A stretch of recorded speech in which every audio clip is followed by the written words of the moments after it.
Isang malaking aso na may balahibong puti ang nakita ni Balolong habang siya ay hinahabol ni Cookie, pero imbes na siya ay matakot, mas binilisan niya pa ang kanyang takbo papunta rito. Kuya Kevin, help! Nakangiting sinalubong ng malaking aso na si Kevin si Balolong at nagtanong, Oy Balolong, kumusta? Okay ka lang ba? pero bago pa sagutin ni Balolong ang kanyang tanong, nakita ni Kevin si Cookie na unti-unting umaalis dahil sa takot. Kaya naman tinitigan niya ito ng masama. Hoy Cookie, ano na naman ginawa mo sa pinsan ko?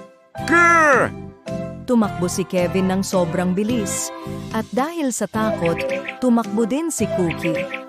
Pero ang dahilan pala ng pagtakbo ni Kevin ay dahil nakita niya ang kanyang magandang tita na hindi niya nakita ng isang oras. I miss you so much, tita. Alam mo ba niligtas ko si Balolong, hehe, pet me please.